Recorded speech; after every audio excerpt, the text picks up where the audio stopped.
In the sky, gazing far into the night, I raise my hand to the fire, but it's no use, 'cause you can't stop it from shining through. It's true, baby, let the light shine through. If you believe it's true, baby, won't you let the light shine through for you.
In the sky, gazing far into the night, I raise my hand to the fire, but it's no use, 'cause you can't stop it from shining through.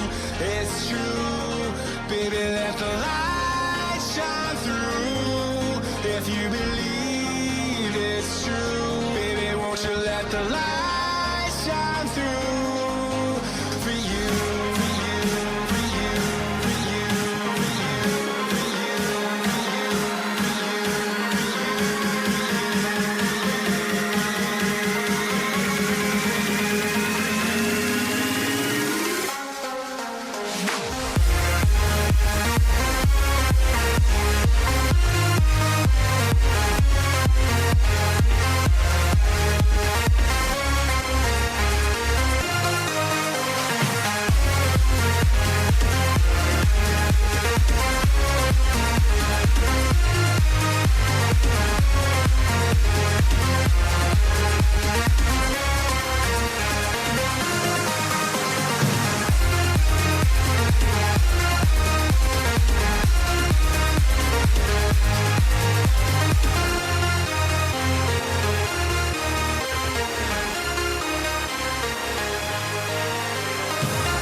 Over the edge, feel like I'm floating through the air.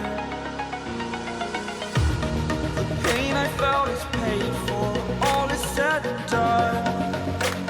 Oh, I am restricted, fixed upon the web. I need to kick the habit that my mind is breathing in. Break out, I've got to see. Spent all my life holding all of it closely. I played it innocent,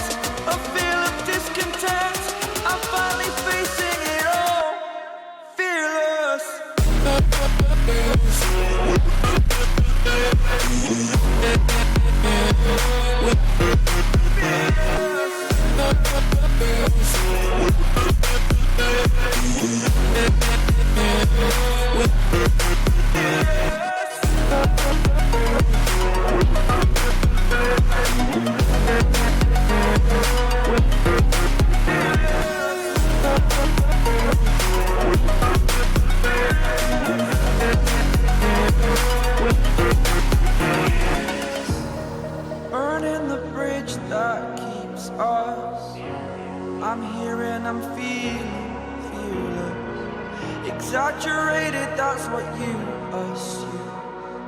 The story's over now, I must conclude.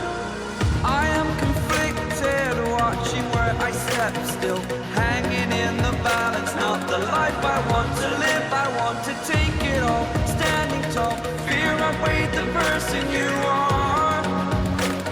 Oh, break out, I've got to see. Spent all my life holding all of it closely. I played it in a sense, a feel of discontent. I'm finally facing it all, fearless.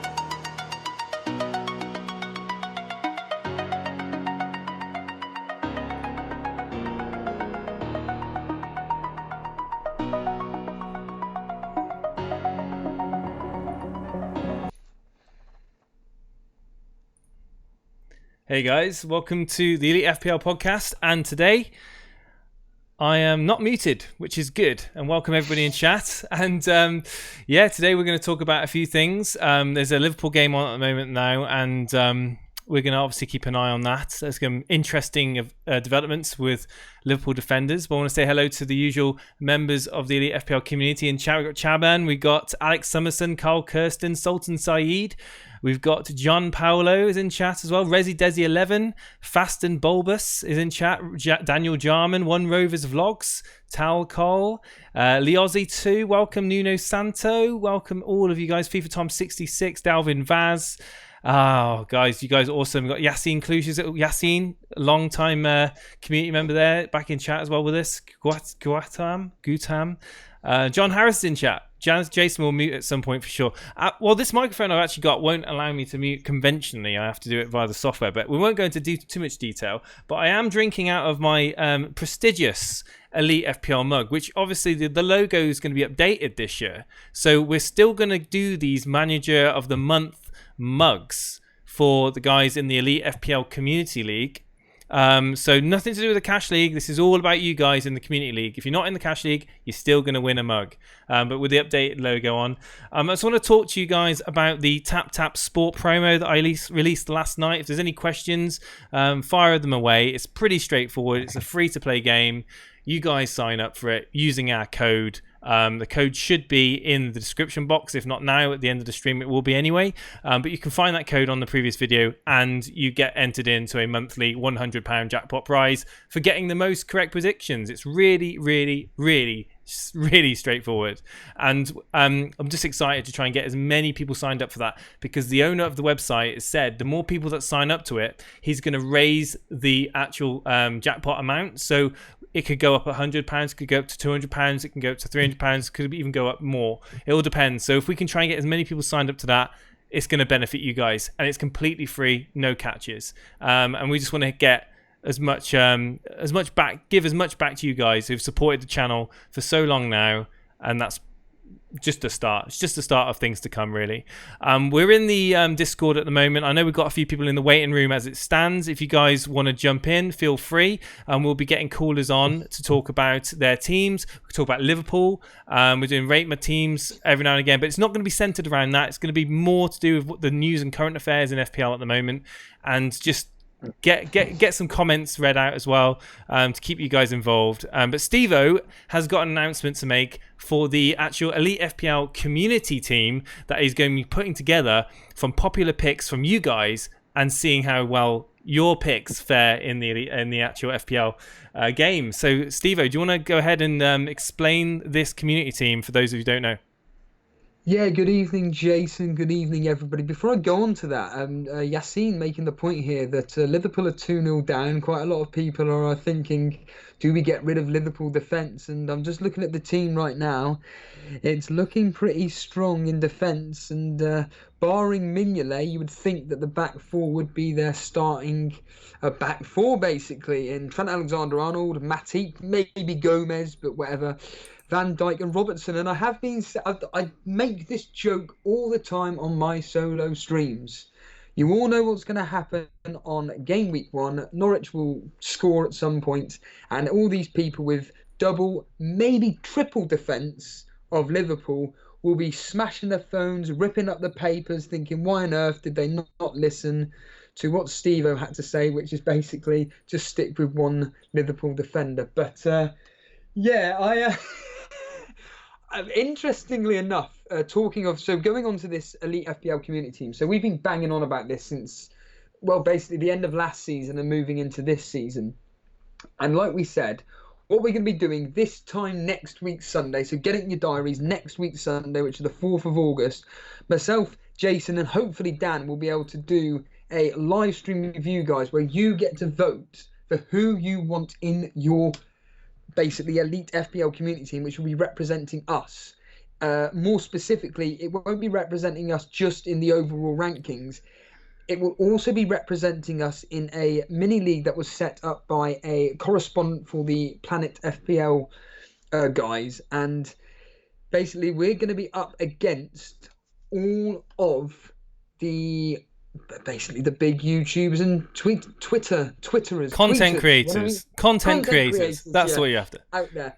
And I'm going to be honest with you, Jason, if you could bring it up on the screen now, I'm going to post so far out of I think we've had, so basically what I did earlier on and what I've done throughout the day is I've asked you guys to please send in what you individually would like to see as your elite FPL community team.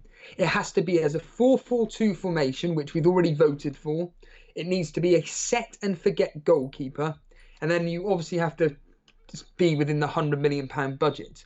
Well, we've had several people doing exactly as this is. You just need to post your specific team that you want to represent in the Elite FPL community in the Rate My Team section.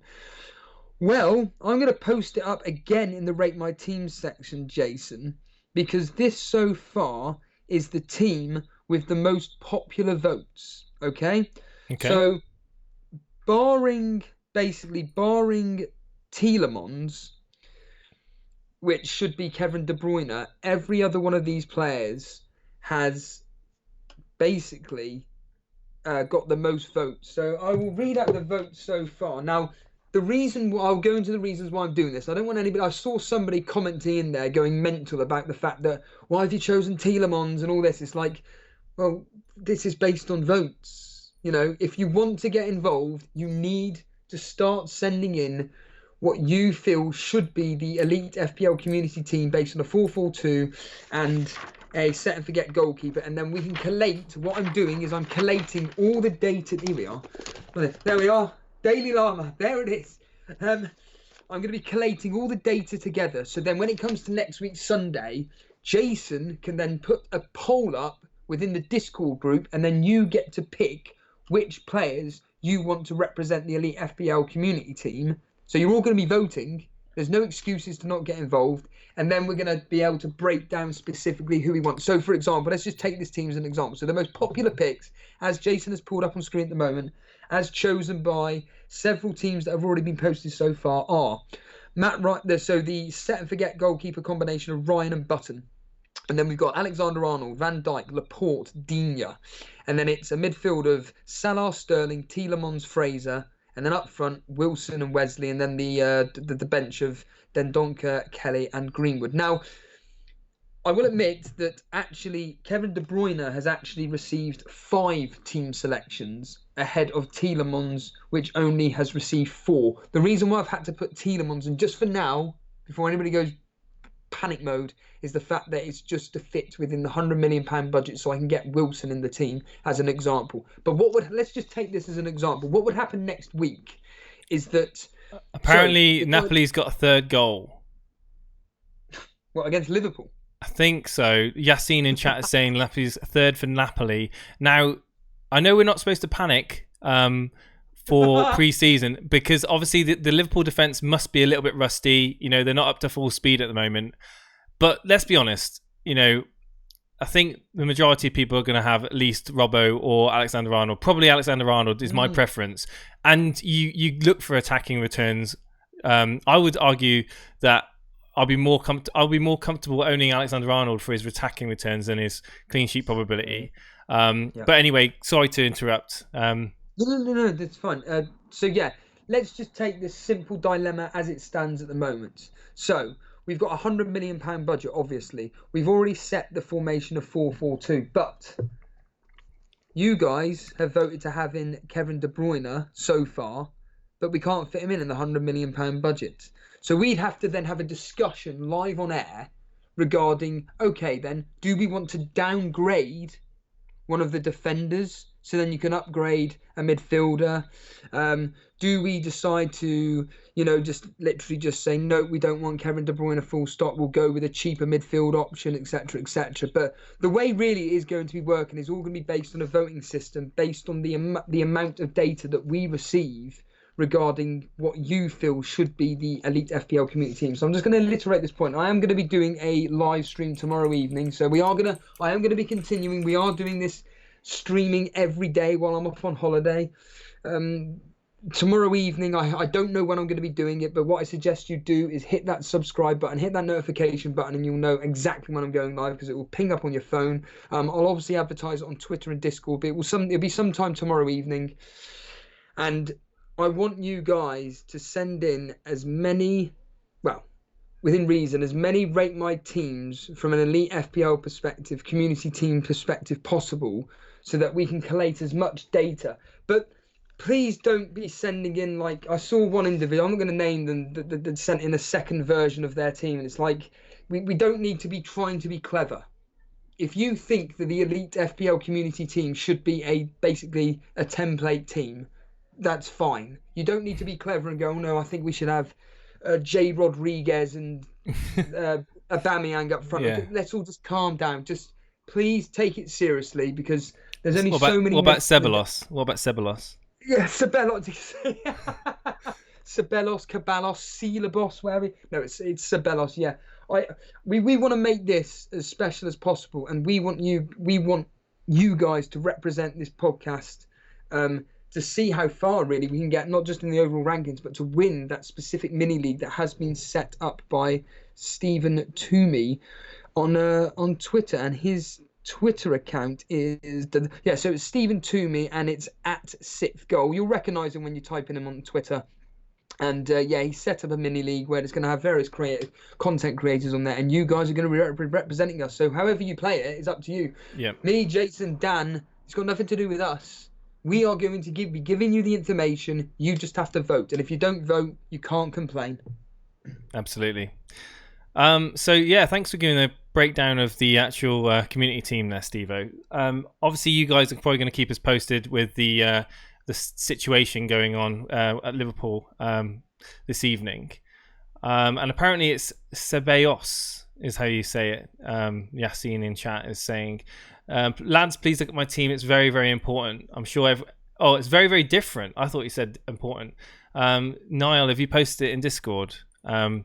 We generally if you want to talk about your team, you need to come on the waiting list and go in the waiting room, and we'll talk about your team selection on air. That's the only provision now.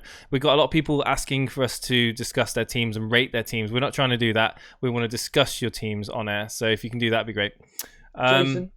Jason, just let me interrupt you by just saying that Niall is a regular contributor, and I didn't see this until the replay. Niall's actually on, this will make you laugh, he's on holiday at the moment, so he can't actually join us on Discord. So out of respect to him, I think it may be wise to look at his team, because he did come onto my show the other day and he was begging me to look at it and everything, and I didn't actually see any of the message on the chat because I'm too busy chatting away to the various callers. So I'd be more than happy to look at special occasions, shall we speak, especially for quite clearly regular viewers like Niall. The fact that he's on holiday and willing to watch us is fantastic. So, yeah, I'd be more than happy to look at his team as well if you were to bring. Yeah, his it's team. up. It's up. He's posted it in Discord a few minutes ago. He posted it at 6:08, and he's gone with a McGinn in midfield and a combination of De Bruyne and Sterling. So obviously he's been keeping tabs of Man City's progress. Obviously De Bruyne with a goal and assist the other day for Man City first half. He's really performing well, and I think a lot of people have considered trying to bring De Bruyne in, and obviously gone with Mane and Salah as well. There's a lot of money there tied up in midfield. In fact, that is a crazy midfield right there. He's gone with McGinn as well as a kind of budget enabler. But to be honest with you, the Matip, I don't think Matip's going to be in Klopp's long-term plans for Liverpool. I think the plan's to play Gomez alongside Van Dijk. I think Matip's going to probably take a back seat really on that one as the season goes on. I mean, you guys in chat can probably give your opinion on that. Chambers, anyone wearing an Arsenal shirt in defence, I would always worry about. I know why you've done it, and it's obviously for money reasons, but I think that you've kind of really thrown all your money in midfield and not thought about your defensive, your clean sheet potential, and your obviously rotation risks as well. Ings and King, I mean, I don't know how, King is not guaranteed, and there's a question mark whether or not he's going to be playing 90 minutes for Bournemouth. I know he's a penalty taker. I would say that team is a work in progress, and it needs to have a bit of money freed up in midfield. Steve-O? Yeah, I'm just instantly using your word, which is risk. They are, a lot of players in that team are risky. It's just whether you trust Klopp starting Mane. I think he will probably play, but Danny Ings, I just look at that and I just think they're just such random players. Just, it's almost like an auto pick team, isn't it? That's just been fitted into a budget. I'm personally not a fan of that whatsoever. The defence is, well, talking of his defence, can you tell the viewers again why you're excited about Wan-Bissaka at Man United? Because I've been seriously thinking of bringing him in based on your thoughts, and also a friend of mine's thoughts, Mr. Reed. He's always banging on about Wan-Bissaka as well. His fight for the ball is literally got the energy. He's got speed. He's got drive, determination. Was Crystal Palace's best player last season. He is not going to suddenly turn into a sprout just because he plays for United. Last year United's defense was awful.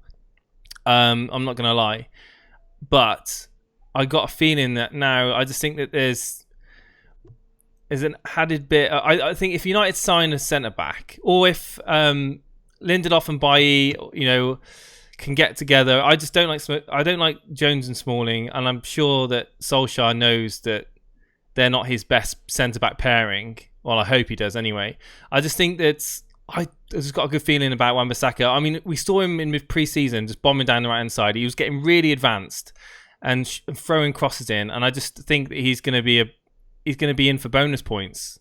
I really do. He tackles so much. He hardly ever loses a 50-50. Like, he's just a beast. He's an absolute beast. And at 5.5, I just think he's a really, really good option. And that's not just me being a Man United supporter. That's just looking at the player and just admiring his talent, really. He is a talent. Are you thinking of putting him in your team for game week 1? Yeah, I am absolutely thinking about it. There's not many right backs that can go shoulder to shoulder and just wrap. He's got these abnormally long legs. Like, you see so many times when he just kind of like wraps his legs around and just kicks the ball out. Wow, that's loud. What was that? Did a tank just drive past your house, Steve-O? That was like really loud. I mean, I've got the window open. I mean, I couldn't hear anything. I've got my headphones in. So. Oh, that's fair enough. So he like wraps. Anyway, he's just like really good at tackling, and I just think he's a great asset for 5.5. I think anyone that's willing to to go for Wan-Bissaka. I think you're gonna get points out of him, and just mark that down and let me know come game week 5 when you've got 3 clean sheets and 2 assists. We've got Gutum in the chat, and he actually brought up something that happened at the Arsenal game today. Arsenal lost 2-1 to Lyon, I think it was, in the Emirates Cup, and Lacazette getting taken off after 12 minutes. And Gutum put up a picture of him in a plastic kind of cast. Really? Your thoughts on the... Yeah, he's put it in the Discord. It's in the general chat. He looks like... So, yeah, while you're trying to find that, I mean... For people in chat, is this now making you think a bit more about Arsenal assets? Is it making you thinking, I don't even want to go near him now because Lacazette? Or do you think actually maybe Aubameyang is an even better option now? Potentially Lacazette could be out for a period of time. Again, this is just a picture that was put up on Twitter, I believe. Gutum shared it in the general chat on Discord. And... yeah, I mean, for anybody, did anybody watch it in the chat? Do anybody know what actually happened? Have you got it up there, Jace? I got the picture up here, but I haven't seen the challenge. But he was in a protective boot, according to Gutum. Yeah. It's a big plastic boot. Doesn't look good. I mean, that's obviously, it could be just precautionary, of course, but yeah. I mean, out of the two, I'd always prefer Aubameyang anyway. But I think the main problem with bringing in Aubameyang is that. If you're gonna go with the popular picks of Sterling and Salah, having that, I mean, we saw the same problem with Kevin De Bruyne. Like, for people wanting to have Kevin De Bruyne in as well, you can't. It's not easy to free those funds up and have a real all round team, like a good balanced team around them. Because obviously, I would describe Salah and Sterling as almost being like, I don't want to say the word. It begins with E, and I just think that if you're going to go with Aubameyang, then you're going to just have to have budget defenders, and I think there's the values in midfield and defense this season. That's my opinion. Talking of what you've just mentioned about Salah and Sterling, I put up a poll yesterday on Twitter at Elite FPL, and basically I just put up. Is it too risky going without Salah, or can Sterling match his returns? And the options were, I'll just stick with Sterling. No, Salah is essential. The third option being, I'm owning both. And I'm owning both came out with 58% of the vote. So people are going with the combination of them two there. And I think that is the most wisest decision. I mean, again, looking at Niall's team, I just think rip it up. And start again, my friend. I think he's made a comment in chat saying big risk equals big reward. I mean, what are your thoughts on that kind of attitude towards the game? It makes it more fun, I suppose, in all seriousness. Yeah, I mean, I've always said that, like, there's popular picks and there's templates, and there's obviously a natural, like, migration towards the big name players anyway. But I just think that, like, I've got, I'll say his name, Ceballos in my team at the moment, purely because of the way I've kind of put it together. And I'm not saying he's going to stay there, but I would be happy to go with one pick that is a little bit risky. I wouldn't go with more than one pick. And I would say that obviously he's not, some people have gone with Wesley. I've seen people with McGinn in their team. These guys are unproven in the Premier League, but they're offering a spark to their their respective teams that, you could even argue that Dan James is an outside pick as well. It wouldn't be surprised to see, less experienced managers picking Dan James, because he does look quite a threat for United. Martial is another one. I've seen lots of people talking about Martial, actually, that he could be playing through the middle up front for Solskjaer. It's great to have the conversation. It's sad that people are out there in the community and instantly dismissive of different ideas. You should never dismiss different ideas. The FPL the community is evolving. The choices are evolving. There's obviously transfers that are going ahead. We haven't even talked about Pepe at Arsenal. That's another one that we don't know what his price is going to be. I think he's going to probably come in around about 8.5. I think some people might take a risk on him. As long as you're not getting in 3 or 4 of these risky players and then kind of moving away from the popular picks, I don't think it's necessarily that bad. I mean, if I can go one or two. You mentioned when we came on before we went on air about Mendy of Man City going into rehab or something. I don't think it was. Yeah, it's kind of like let me just find the tweet. There was a tweet that I posted earlier on, but it was basically Mendy's kind of having a fitness plan or something like that for Man City, and they're saying it's 6 weeks sort of rehabilitation sort of plan for him. That was tweeted out by a kind of in the know for Man City.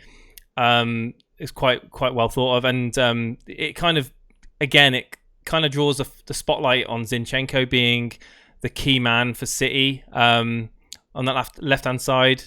I do think that Zinchenko will probably start and play the games come game week 1. I think he's a bargain, but we're going to keep an eye on that because it's Man City and anything can happen. Talking of potential bargains, and we all know that regular listener is a huge advocate of Sane. Your thoughts on Sane potentially being an option for the opening few game weeks? Because it does seem like he's doing pretty well in pre-season. He looks like he is starting games. I mean, if I was in Sane's shoes, then I would be wanting to prove myself, because last season he was reduced minutes, he was getting subbed on a lot, and he's obviously got other clubs like in Germany looking at him, and like Pep's come out and supported him and things like that. But it's a bit minefield, that City midfield, isn't it? There's so many players to kind of juggle around with Mahrez as well and Bernardo Silva, and I just think that if Sterling plays down the left, or there's mentions of Sterling playing through the middle, then Sane could get minutes down that left-hand side, especially with Mendy not playing. I think it's a risk. It's a risk. I mean, if you've not got other risky picks in, then I'm not going to say it's a bad decision. But I would rather have, if I was going to have two Man City midfielders in my team, it wouldn't be Sterling and Sane. It would probably be KDB and Sterling, to be honest.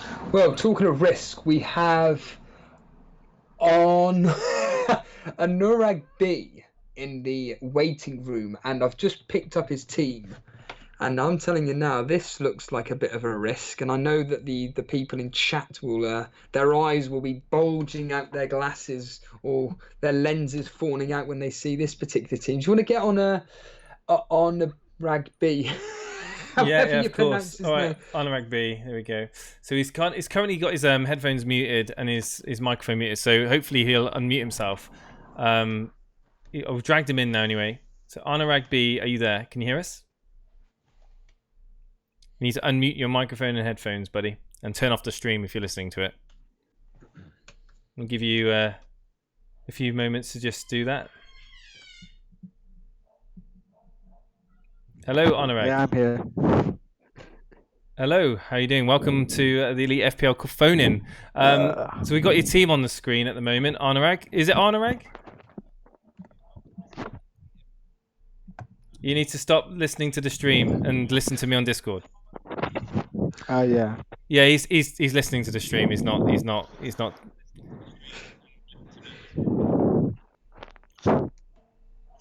Anurag, can you hear me? I'm afraid. Yeah. Okay, Anurag. Sorry about that. But you're blowing down the microphone and you're listening to the stream. So, guys, if you're going to come on air and talk about your team, you need to turn the stream off. So when you hear that we're going to pull you in, if you're in the waiting room, then we're going to pull you in. You make sure that your stream is turned off and you're actually active on Discord. We've got a few questions in chat. Jason and others, I just feel that sometimes FPLers don't know how to put across their feelings in a cordial manner, so sometimes seem rude when they never meant to be. I think a lot of people to hear, I think they kind of disagree with other people's selections because it doesn't conform to what they have selected. I think sometimes, one of the best parts of the game is that there is a variety. But without going psychology, like Steve-O said, we're all rivals at the end of the day. So what does it matter what I pick? It doesn't really matter. I mean, at the end of the day, you want to beat me, right? So we're rivals. So don't get all hung up about who I choose in my team, but just obviously put across your opinion, as long as it's in a civil manner. So we've got Tom FPL in chat as well. Tom FPL. I don't know if he's posted recently in the Yes, channel. he has. Yeah, he has. Yes, he has. Unfortunately. Oh, he's posted a laptop picture. So he'll have to speak out on audio. I can read out what it is. I think it's. Let's get him on air. Yeah, let's get him on air. Let's get him on air. Tom FPL, can you hear me? Tom FPL, can you hear me? You're live on Elite FPL. You're muted. You need to unmute your microphone, Tom. Doesn't happen on my solos, Jason. I don't know what's happening here. Everyone's muting their mics. I think it's because they're listening to the stream. So give it a second, and I'm sure it'll sort it out. Hello, Tom. How you doing? You need you muted yourself on Discord. Oh my god. Hello. Tom, what we need to Burn in the waiting room. Hello. Tom, there you go. I'm You've back. yeah. You need to get right. So everyone that comes on the show, it's very simple. You need to turn the stream off, and then you need to unmute yourself and make sure you're not deafened. Otherwise, you won't be able to hear us. We'll get there. We're going to get there with everybody. But Tom, you've taken a photo of your laptop. Screenshot's not working. It's doing my head in. Oh right, okay. So yeah, you've got who's in goal? Heaton Heaton in goal. Alexander Arnold with Azpilicueta and I can't make that one. Coleman. Okay, so you've gone with Felipe Anderson in midfield and Sterling captain. Okay, so no Salah. So immediately you've gone against the grain and decided that you weren't going to play the game with Salah. So what talk me through that? Do you think that he's not going to, much like last season, do you think he's not going to hit the ground running? Yeah, I just felt like after the AFCON that he's not going to do well. He's not going to start great, but then maybe after like game week 5 when he's settled back in. Yeah. Okay. Pick up form. So what makes you think that Kane's going to hit the ground running? Because obviously, essentially, you've taken money out of Salah and you've put it in for Kane, really. So have you looked at the fixtures for Tottenham and you just figured that you're going to get more points out of Kane than Salah? Yeah. Yeah, definitely. Because you've obviously you've doubled up, haven't you? But you've doubled up on Tottenham as well. You've gone with Lucas Moura and Kane. So obviously, what have you seen from pre-season that's kind of lured you to Tottenham then? Well, against Juventus, they look quite good, and I bought these two in before that. So when I saw that they'd gone and beaten Juventus, and I looked at the highlights, both of them looked pretty good.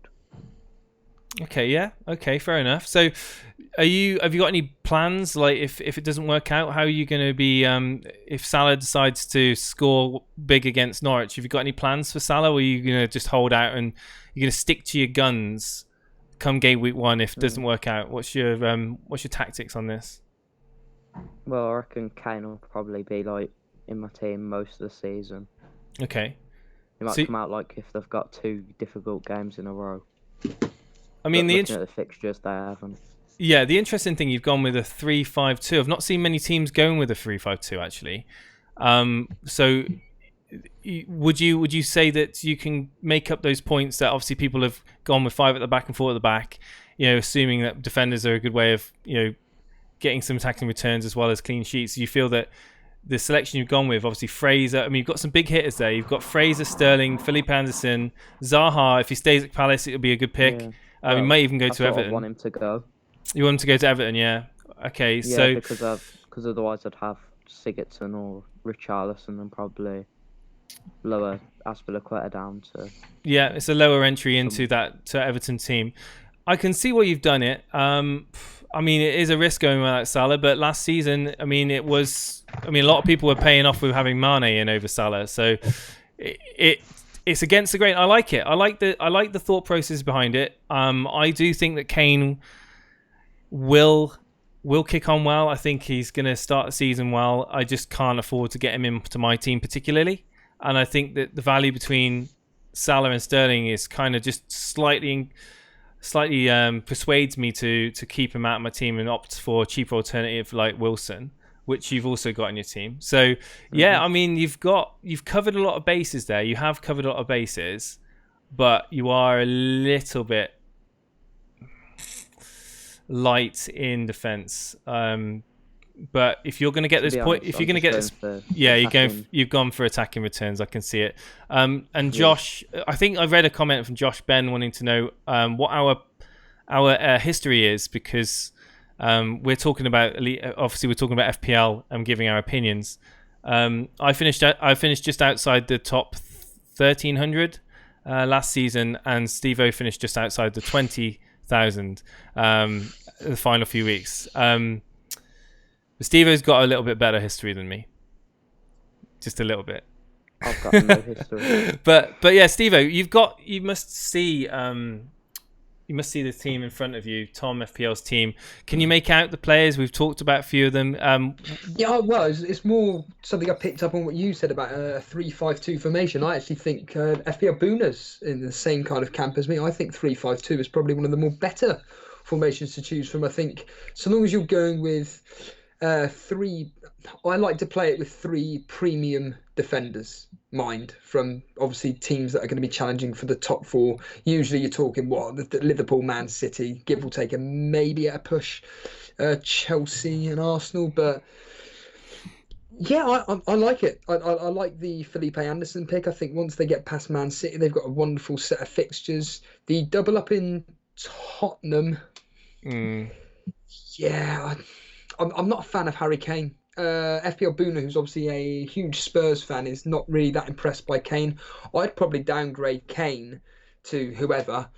Keep Lucas Moura. Lucas Moura's looking pretty solid in pre-season, and maybe upgrade somewhere else. Felipe Anderson for me is a big question mark above his head. Like, I know that West Ham's fixtures aren't the greatest either. Like the first couple of fixtures, it's only the first game, and then it's just open season for them. And we all know that West Ham are a very, very attacking team. And Felipe Anderson. I mean, if you can you're going to be playing Felipe Anderson game week 1, aren't you? So on your bench, you've got Greenwood on your bench. Is that you've got him first on your bench? Do you think that Greenwood could feature against Chelsea? Yeah, well, Solskjaer said he might, so I think he will. I think he'll feature.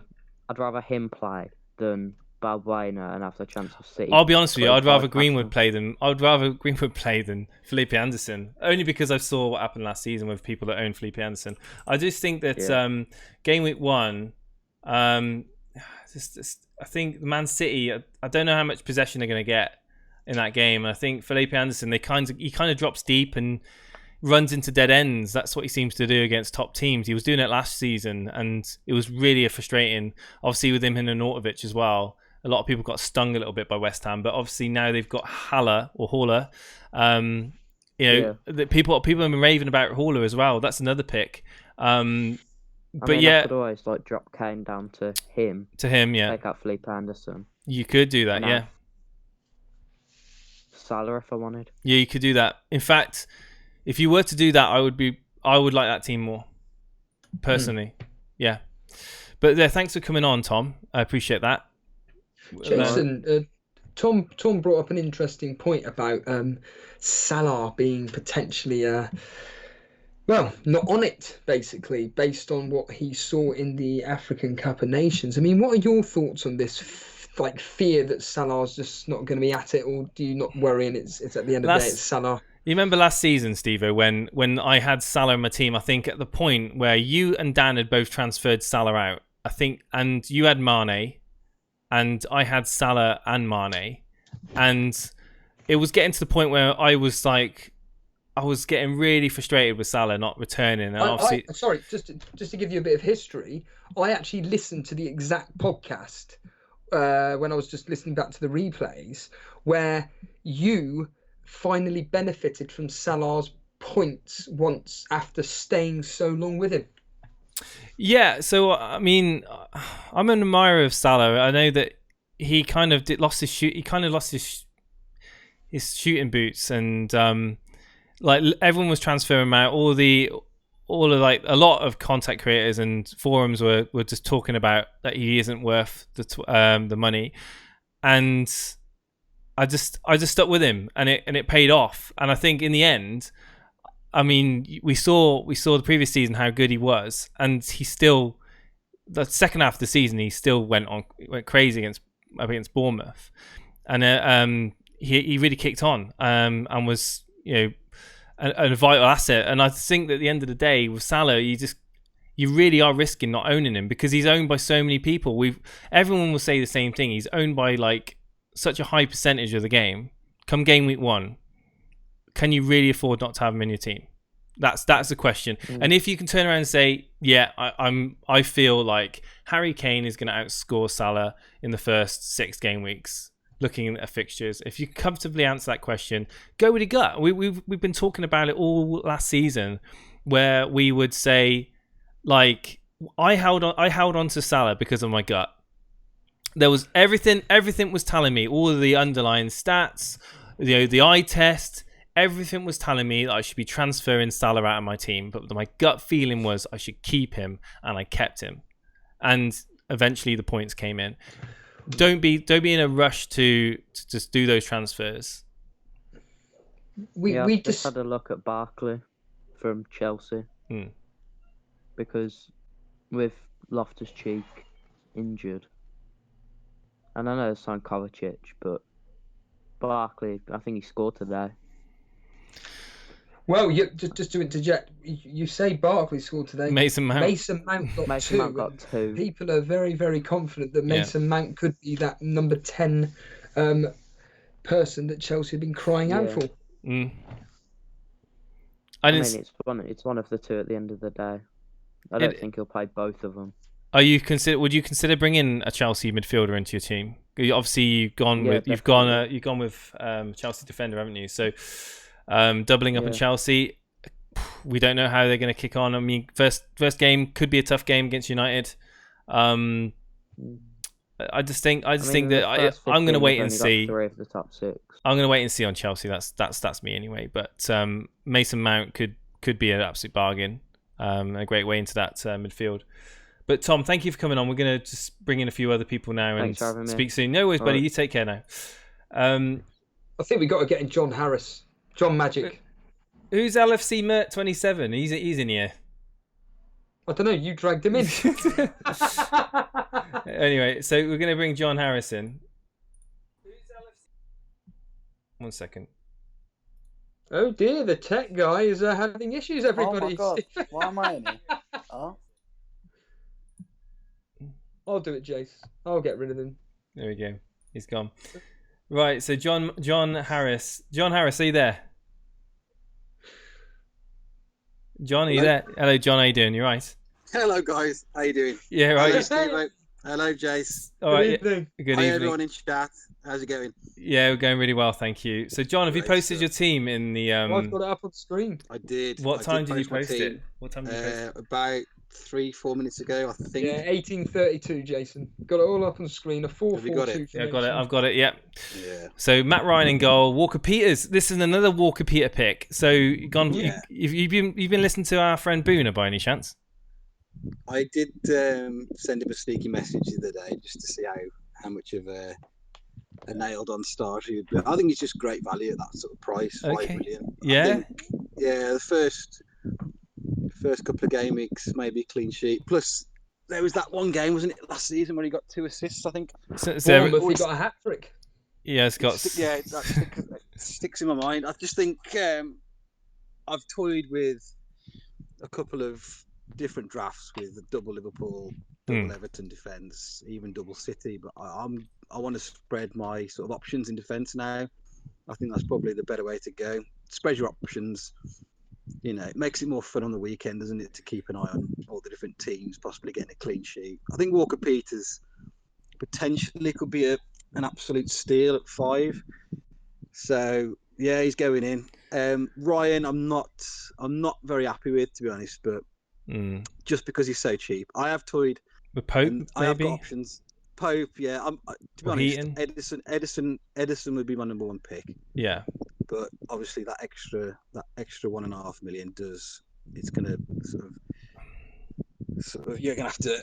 It's hard to find it, isn't it? Especially when you've got such a premium midfield and attack. You've gone money bags in. I am super. I'm super happy with this draft. I'm You, super happy now. I, Think this is I like the one, look. but I like the look of it. I do like the look of it. it's just yeah. I've got a nice mix. It's Maybe balanced. it may be I've got Zaha if Zaha goes to possibly, Everton. but Fraser could go to Zaha. Yeah, yeah. Wilson could downgrade to King.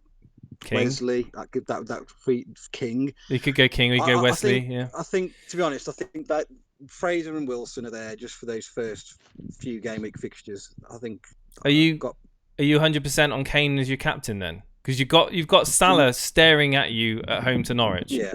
So it's Norwich at home. Do you know what? I've had so many bad experiences with Friday night captains. That game week where I captained Vardy, I think it was towards the end of last season when I was doing really well, and it just sort of backfired. It's horrible. It was at Newcastle. It was Leicester against Newcastle. Are you not? Sorry, carry on. They were playing. I don't want to spend the rest of the weekend thinking I've got to watch all these fixtures. And see other people do really Captains played on Friday, so you're kind of a little bit superstitious then. So you don't really want. You know. So the thing is, there's been a lot of people talking about point ceilings and how Harry Kane's point ceiling is potentially lower than Salah's. I think. I think it was been a year and a half. Has it been since Kane last scored a hat trick in the Premier League? But Steve-O, do you know that? I think it was a stat I read. I think it was over 18 months since Kane. Probably against us. It's that memory I've got of Kane. I think it was 2 seasons ago. I think towards the end of one of the seasons, and he went wild. It was like 3 or 4 game weeks where he scored like it was not last. He scored season, 4 goals. Before. Yeah, he scored 2 goals.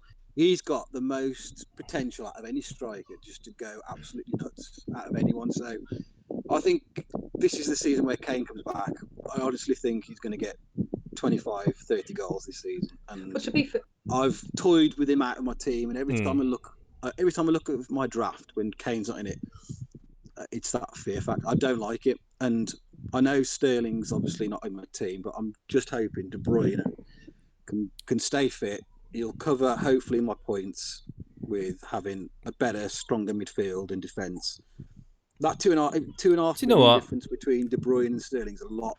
Do you know what? Spread those funds and you can upgrade your team so much more. You can have an extra $1 million in midfield. You can have an extra $1 million in defence. And I think... I like it. I like that team. Happy. I like that team. Yeah, I'm happy. I'm super happy with it. I think... I've got plans as well. I think... within 3 moves, I can get Ryan back to Edison. I can get Fraser to Siggy, and I can get Wilson to. And this is the whole point. This is the whole point about the show having different. And do you know what? I respect that you've gone through each of your players and you've kind of broken them down, and you've got backups. Mm-hmm. You've got ways that you can move them out, and you've got the money spread around your team quite well.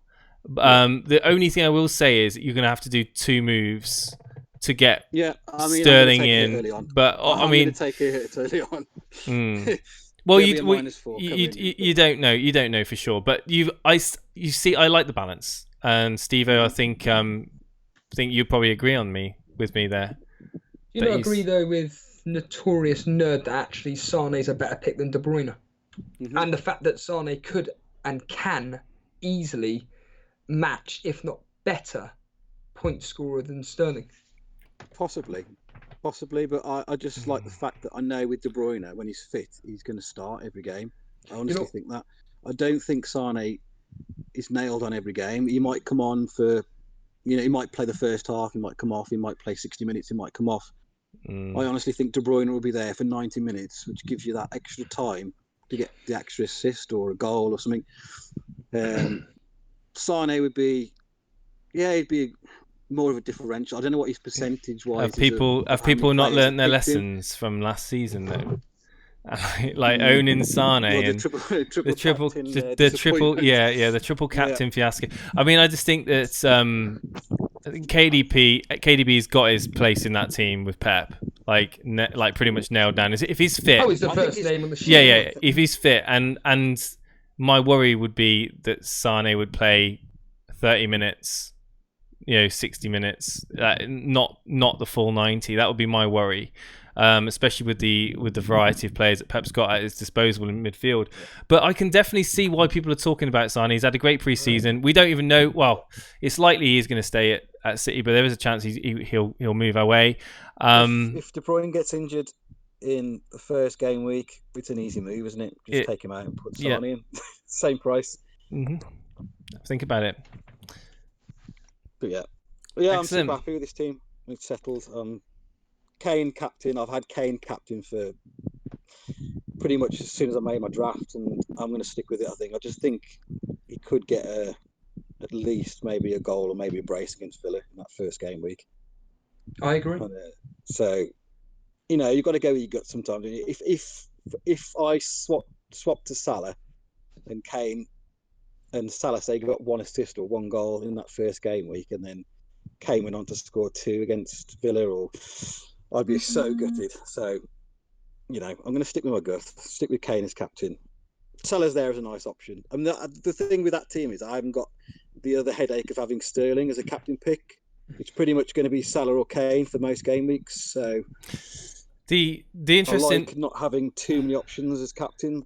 So we've had 2 callers on, and we had Tom on that was justifying not owning Salah, and now we've had you on, John, who's now justified not owning Sterling, and it's just great. It really is just great just to see. I mean, they were so close when they last season with points. I mean, Salah pipped him, but it was close, wasn't it? It was super close. And there's $500,000 difference in price between them. It's not much. You've got to look at your team and balance it out. And I mean, Salah for me, Salah is a really tempting price, and I think you can't not own him. That's my opinion, but I like the fact that other people are disagreeing with that. Yeah, I just think City they've got more players that can possibly score goals and assists than Liverpool. So Liverpool win 3 or 4-0. If City win 3 or 4-0 the same game week, I know it's probably unrealistic, but Liverpool, you're going to expect Salah to be involved in maybe 2 or 3 of those goals. Yeah, Sterling maybe involved in 1 or 2. Some game weeks maybe you might score a hat trick, but Man City they've got Aguero, they've got David Silva, they've got De Bruyne, they've got so many more goal scoring options or people that can be involved in goals. I think Liverpool have got less, so I think Salah's potential for goal involvement is higher possibly than Sterling's.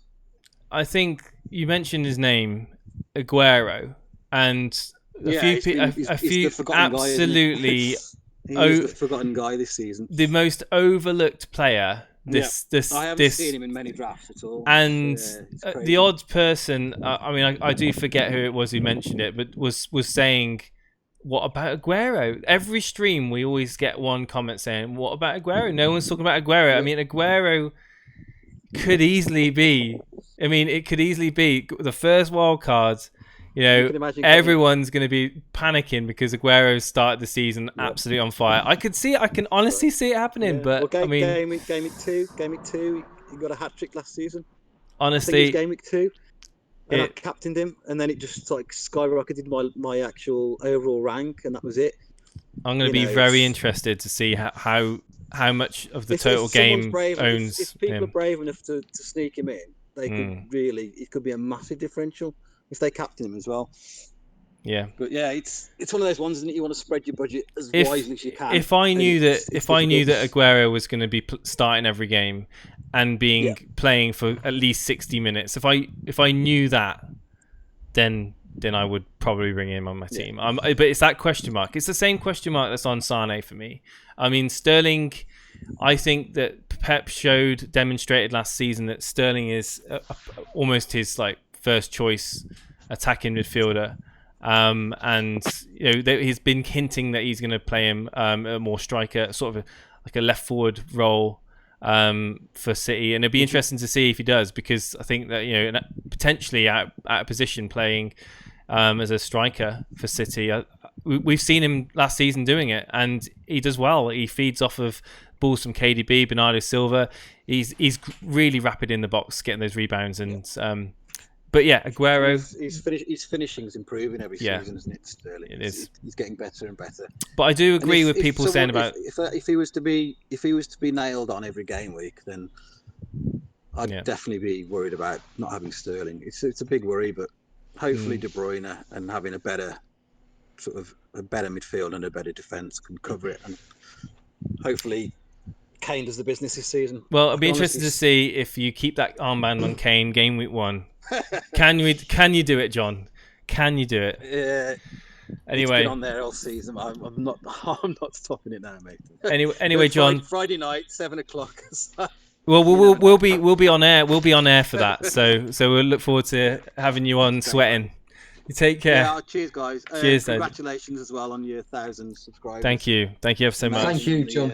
Thank you. Discord community is just getting bigger and better, and I just say every time I go on there, no matter what time of the day or night, it's such a friendly community. You can have chats with anyone on there and discuss your team and make improvements to your team, and it's positive. It's positivity. It's a place of positivity. Yeah, absolutely. And thank you. You're unique as well. So brilliant. Fair play, guys. Thank you ever so much. Cheers, John. Thank you. No problem. See you later, guys.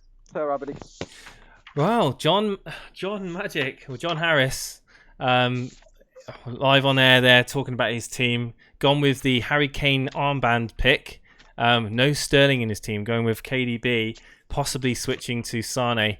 It's just fascinating to see the different mindsets that are out there and the picks. We've got 3 other people waiting to come on air. 2 of them have got their microphones muted and their headphones muted. I'm assuming they're just waiting to be called into the stream. So we're going to give you a heads up, guys, on that. I'm going to read some of the comments out in chat. Nuno Santo. Matt Ritchie is a differential. Matt Ritchie also plays for Newcastle. So I suppose he is a differential, but I don't know how many points he is on penalties. He's potentially out of position. I mean that's about where it ends for me. What about August Kerr, says FPL Mechanic? Yes, there is that kind of curse on Kane, but I will admit I don't have Kane in my team, but I don't want to keep talking about Harry Kane, but I do feel that something different's going to happen this season with Harry Kane. I don't know where it comes from. It's just a gut feeling. I've said it on stream a few times. I've been waking up in the morning thinking, how do I get Harry Kane in my team? I just can't find a way at the moment. Will to Nagoyan says, who are your captains, Sterling or Salah?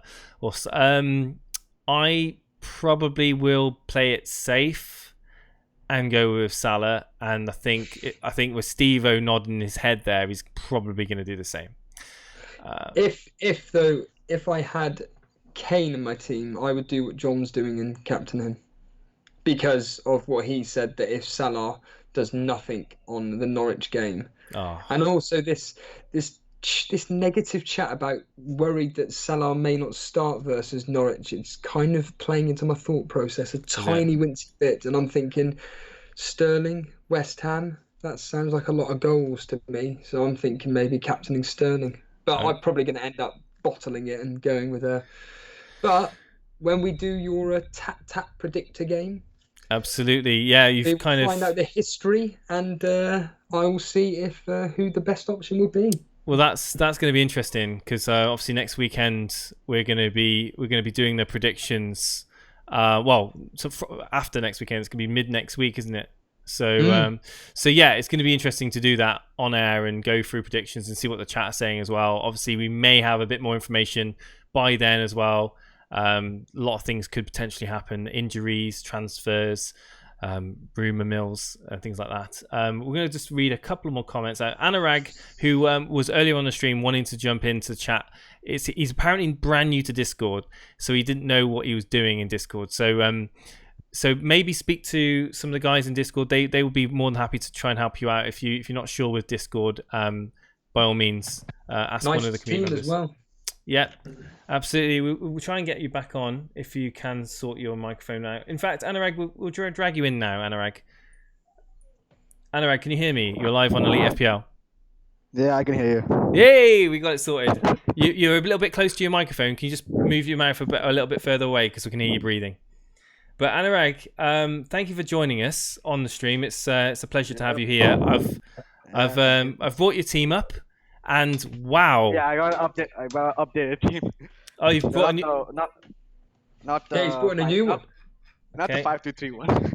That was just testing waters out. It's just down the bottom here, Jason, at 1838, and it's a 4-4-2 formation, and it's very, very different, very, very new. Okay. So we got so we got Allison in goal. Okay, so so premium goalkeeper straight away off the ball. Got Willy Bolly.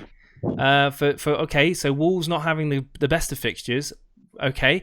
Ake, okay, for Bournemouth. Different. I'm seeing a lot of different picks here, and I can still hear you breathing down the mic, Anurag. Just move your phone or your microphone away from your mouth a little bit. Kelly, you're starting Kelly, okay.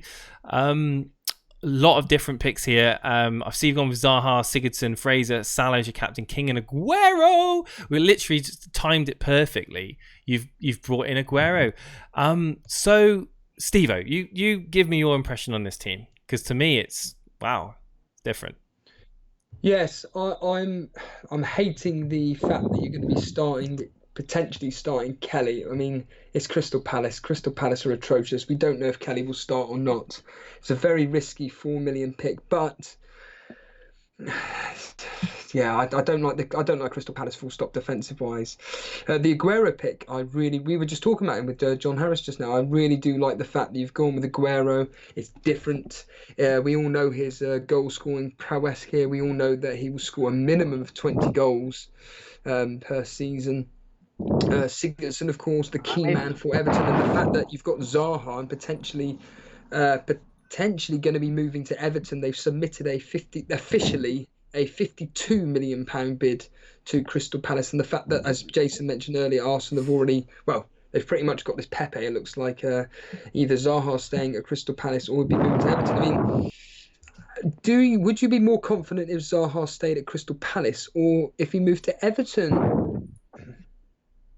My dream would have been if he moved to Arsenal, but Zaha is decent. Everton or Crystal Palace, I would pick him either way.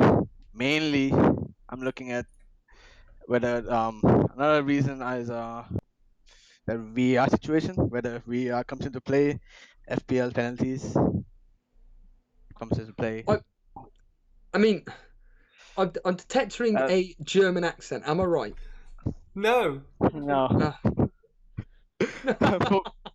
Not from German. Where are you from? Where are you from, Anurag? Originally from India.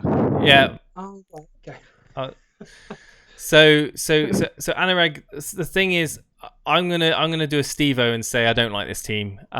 It's got too much of a weakness in its defense. I don't think Ake, Bolle, or Kelly are going to provide you any points, really. Bournemouth assets are well thought of in attack. I certainly wouldn't be investing any defensive assets for Bournemouth. They're notorious for.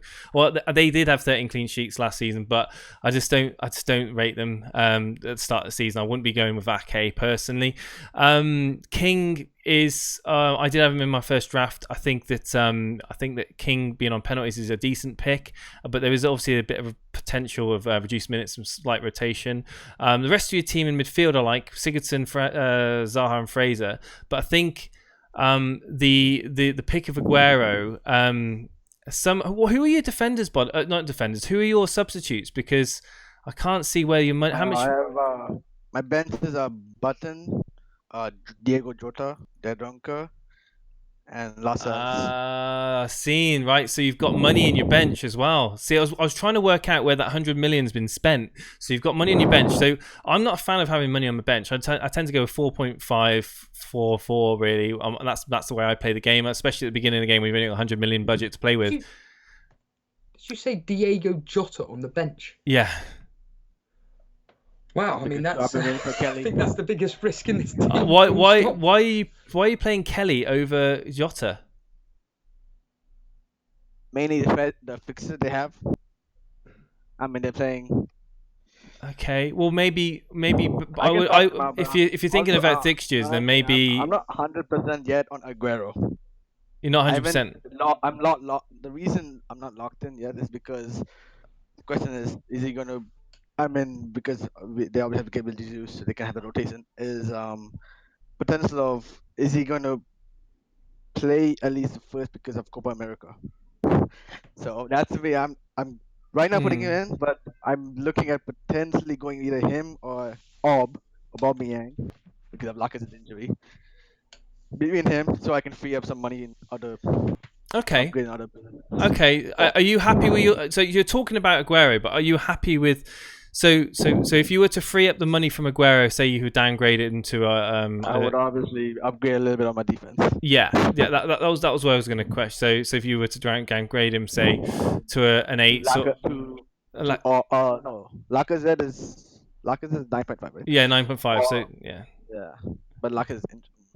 But he's injured. Yeah, it looks like he's going to be injured now. So yeah, I would be looking at ways of freeing up money. Especially, I wouldn't have money on my bench tied up. That I would invest more in my defense if I had that team personally. And the triple up of Bournemouth, I think, is a bit too much. I've always said it. Having 3. I don't mind the Ake pick though. I think in those 2 easy fixtures, so to speak, I think there's a chance of him getting attacking returns. We all know that Ake can actually score goals. Okay. Say that again. Well, yeah, mainly because the first they're playing what? They're playing like 1 promoted. What's the fixes look like? Basic. Yeah, I agree. I think Ake's playing 2 promoted teams, so the first 2, and if needed, I can transfer him out after game week 2, let's say. I mean, Nuno Santo in chat's made a decent point about saying that you'd play Diego Jota against anyone. He's got the potential to score against anyone, and with a weakened defense that you've got, I would still, even the fixture, I would still be playing Jota over Kelly. That's me. I do think that obviously you've got Sigurdsson playing against Kelly anyway. So yeah, I would be doing 3. 3-4-3 if I was going to with that team, yeah. But yeah, thanks for coming on. I appreciate you taking your time and joining us. Absolutely. Cheers now. Wow, very interesting. Very interesting. Well, talking of interesting teams, I suggest you get Talk 30 on the stream, because his team that he's just posted up, 1837, a very interesting 4-5-1 formation. So let's bring him in. All right, Talk. We're going to bring you in, and please don't swear. Talk, you're live on Elite FPL. Welcome to the stream. You're live. We've got your team up. So your name's Talk. Can you hear me? I can hear you. Can you hear me? Okay. Yes. Excellent. So first of all, we can't see you got in goal. Okay, so I have Button and for the subs, and Ryan as goalkeeper. Right. Okay. Button and Ryan. Okay. Brilliant. So Steve-O, go through Talk's team then. Yeah, it's a 4-5-1 formation. We're talking Alexander-Arnold, Van Dijk, Zinchenko, and Bowley in defence, and then the 5-man midfield of Fraser, Salah, Sterling, Perez, Lucas Moura, and then that 1-man striker up front in Wilson with Nketiah and Greenwood as the substitutes. I mean, my opening issue with this specific formation is not against this team itself, but just the formation, the fact that you're relying very heavily on basically all them players starting for definite, because if they're not, then you ain't going to get anything for Nketiah, Greenwood. Hey. Greenwood's going to do something against Chelsea. You wait. No, but the original thing, like, very close to my team, actually, really close to my team. I would downgrade Diop to a 4.0, and then I would go Bolly to Wan-Bissaka, and you're set. You're good to go. Oh, okay. That's my opinion. Wow. Bowley and Diop, they have great rotation. They don't play the top 6 in any game. Rotate them correctly. Okay, so you're sticking. So you'd prefer to stick with Diop and then bringing Wan-Bissaka in a 4.0, like Kelly, for example. I'm deciding between them. Yeah. I see what you mean. It's just, I don't want to keep banging on about it, taking a phrase off of Steve-O, but I do think Wan-Bissaka is going to be into those bonus points and getting those clean sheets this year for United. I really do. I think there's a lot of people missing out on a brilliant 5.5 defender. But no, I see your reasoning for. I think the rotation between Diop and Bolly is spot on. This is another team tonight that's got Bolly in. I'll give you that rotation. So basically, it'll be Bolly at home to Leicester, then Jupe at home to Brighton and Hove Albion. Then it's a toss of the coin between who you play against, Burnley or Watford. I'd probably go for Bolly versus Burnley, and then Jupe against Norwich, and then Aston Villa. I think there's a very, very. I like people that come up with plans. I think that's really good. Good planning. Chat are actually saying to swap Zinchenko to Wan-Bissaka. Now, I think early doors, I think Zinchenko, if you can afford to just save your transfers, game week 1 and 2, wait and see with Mendy. I don't think Angelino's going to start. I really don't see Angelino forcing his way into the team. Pep loves Zinchenko. Last season demonstrated it. Was it last 13 games in a row Zinchenko played or something like that anyway? I just think that that Mendy isn't a threat to Zinchenko at the beginning of the season. There's rumours that he's in a rehab sort of recovering from his injury for the next 6 weeks. We don't know how true that is. But I like your team. I really, really like your team. Yeah. You've gone with Moura. I'm not a massive fan of Moura, but a lot of people are a fan of him. He did well last year against United early on in the season. I think if you're going to have a Tottenham player and you don't want to risk spending too much money, then Moura's the safe bet. So yeah, great. I mean, I would go, like I said, I would find a way of bringing in Wan-Bissaka or downgrade to a 4.0. But I think your plan is just as good. I think you stick to your gut, stick to your plan, and you'll do well. I like your Wilson pick as well up front. And after the second game week, I'm switching Lucas Moura to a 6.5 midfielder, and then going with Vardy up top. Oh, I like it, Vardy. Depending on how he does. So who would you switch Lucas Moura to then? Or either Tielemans, which is kind of dangerous because I already have Perez, and then I'll have also Vardy. Yeah. Or maybe even Ceballos, and then upgrading another defender. Yeah. So I mean, I've got Ceballos in my team at the moment. I watched the highlight reel and I kind of got like starstruck with his silky smooth feet and his turning ability and his ability to smash shots in from 30 yards out. But that's elaborating too much. Can I just ask where are you calling from, Talk? Is that a German accent I hear? I'm from the US. And now I've moved to Israel. Oh well, certainly not German. I was. I figured that you had the German, the US accent there. But so you got all the way to Israel. That's wow. Another country to add to the list of callers we've had in. But yeah. How did you find out about the Elite FPL call-in / our channel? Yeah. Fascinating. I just looked up for good FPL because I was starting. This is my first season. On YouTube. Excellent. We came up on the search results. Yeah, how long have you been with us? Yeah. A week or two. Oh wow. Like well, thank you. You can see me every day. All right. Well, thank you ever so much for joining us, Talk. It's been a pleasure. And we hope to speak to you again come closer to game week 1. And we will be planning to do a stream come game week 1 to discuss the final moments of the build up for the game that Friday evening. And it'd be great to have you back if you are available. And all the best. Absolutely. Thank you. Thank you. So yeah, that was Israel. Another country to add. I've got a subscriber as well, Azar Joub. I don't know if that's how you say your name, but welcome Az to the stream. Thank you for hitting that subscribe button. If you haven't already subscribed to our channel, we've got a lot of new people in chat. I've seen a few names that we haven't recognized before. Please hit that subscribe button and let's get to the next goal of 1,100 subscribers. We've got a couple more people waiting in chat. I think Chavin's there waiting as well to come on. Guys and girls, if there's any girls watching, we'd like to have a girl on. Actually, we've not ever had a girl on the Elite FPL radio show yet. I'll share a funny story from my night out last night, and I was out for a work do, and I was just sitting at the table having a chat with one of my mates, and one of the members of staff, Chloe. I'm going to give her a name check because this is going to really annoy her.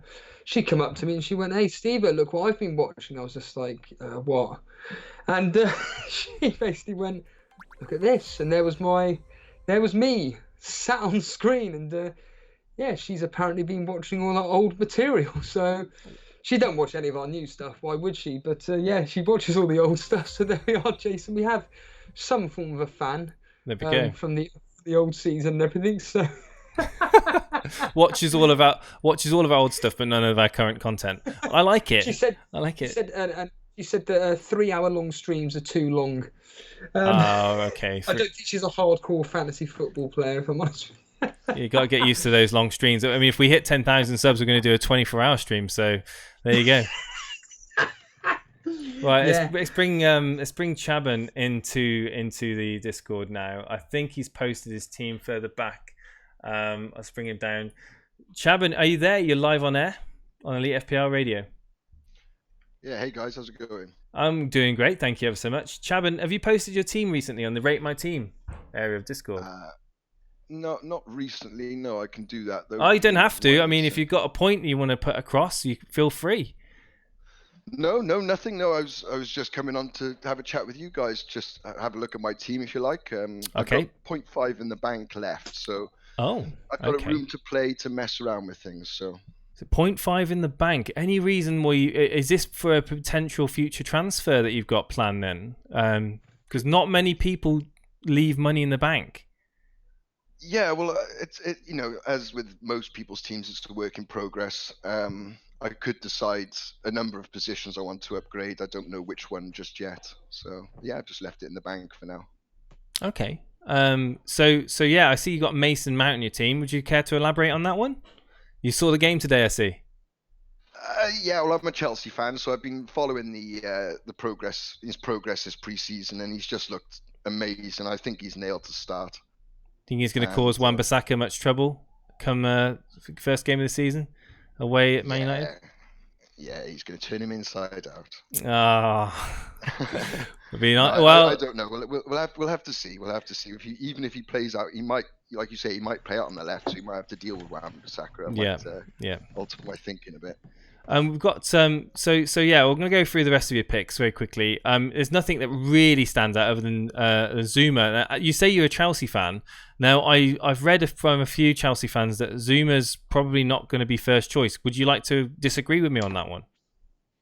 Yeah, from what I've seen, certainly in this game, it looked like he had his second team out to start, and then his first team off to start the second half, and that's why Pulisic stayed on. Bar the keeper, obviously he didn't switch Edison in. But how did Zuma play? I didn't watch the game. He played pretty well, but he was his choice to have him side next to David Luiz, and I just think that he's got the most experience in the Premier League as well. Christensen hasn't played too many games recently. Okay, well, I mean that's an interesting point of view from you as a Chelsea fan. I mean, some of the forums that I've been reading have been kind of debating between Zuma and Christensen. And obviously, I personally have not really looked at Chelsea at the start of the season. I don't know how. It's a bit of a question mark on me how they're gonna perform, and there's a few changes to that team. There's a few new faces in that team, and obviously, don't get me wrong, Mason Mount's looking really good and really impressive, and Tabby Abraham as well. But obviously, it's not guaranteed starts, and there could be a rotation risk there. Would you agree? Would you disagree on that? Yeah, no, there is definitely a rotation risk there because Barkley's obviously played really well. So yeah, you could definitely take Mount's spot. Yeah, but regarding new faces coming in and things, I think that they've all grown up together. They've won all their youth cups together. This group of players is almost like the Man United golden generation in a way. They've steady. We talk about the class of '96, but the thing is, well, I lose my train of thought now. That you've gone with Pickford in goal. Yes. So talk me through that. Okay. Well, I've looked back at the previous seasons, and it seems pretty much every time, well, for the past 3 seasons at least, it's been at least a 5 million plus goalkeeper that's sort of been the most value for your team. It hasn't been a 4.5 once. Not even when Fabianski had that good season a couple of seasons ago. Well, he had a decent season last year. I got quite a few save points out of Fabianski.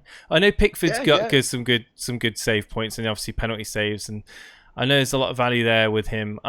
Just I don't see a lot of teams with Pickford in. That's the reason I asked the question, really. And what thought process was going through your mind when you decided to go with him? Everton coverage, basically. I think that they've got, they've obviously got good fixtures, and it's just one way or the other that he's going to get some points. He's either going to get some save points or he's going to get a clean sheet, in my opinion, because I think he's a good keeper. Do you think that with the slightly weakened defence now of Everton could pose a risk to Pickford and his clean sheet potential now? Obviously, with Gay going in. But if he's taking more shots, I think he's a capable enough keeper that he could probably. Fair shout. Okay, yeah, fair shout. I completely get that. Yep. I think that looking at your team, you've basically gone with that cheap midfielder option. I've gone with how did you say his name again? Ceballos. You've gone with Mason Mount. You've gone with De Bruyne. Now, again, you've managed to fit in Sterling, Salah, and De Bruyne, and I think I think you can't get much better really with having those three in than what you've got. I do like it. I do like what you've done with the players that you've got with, and if you stick with that team, I think it will bode well. Sorry, can't see you. No, I was just going to say, for a team that has, did you say 1.5 in the bank? 0.5. A 0.5. Yeah. I really like it. I think it's excellent's a strong word, but you've got two Liverpool defenders. You've got Salah in there. You've got Sterling. You've got basically a Chelsea defender, a Man City defender in there. Mason Mount is like a bit of a punt, and he's clearly doing very well this pre-season. Josh King, a bit dubious about having him as a solo striker. I'd rather take probably this Wesley at the moment, but King is a Premier League proven striker, so yeah, I can see the logic in that. I genuinely like this differential team. It's good. What about going King to Wilson and downgrading Pickford? I have done that in a draft, yes, but like I said, I can't see. I don't like valuing keepers. I like going budget, set and forget. That's just I don't know. I just think that if you were to go King to Wilson and then Pickford stay down to Pope or Ryan or whoever, I don't know. I think Wilson to me is going to outscore King. I'm looking for that budget forward this season, and I think one of them in that 6.5 bracket could do well. King, Deulofeu, who else is there? There's someone around 7 mil. Tammy Abraham, maybe Wesley. So they're all quite easy to move. I've got the 0.5 in the bank. I can go up to 7 million. So okay, I can pick one of those. That's what I want. I just want one budget striker, and I want to put the rest of the money in the defence. That's fair enough. I completely understand that. Thank you ever so much for coming on the show. You got anything else to say? No, it's been great. Thanks for having me, guys. No, speak to you soon. No, thank you ever so much, Chaban, and thanks for sharing your team. Wow. So another team that's kind of gone a little bit slightly away from the template there with Chaban, and he's gone with Pickford in goal, De Bruyne.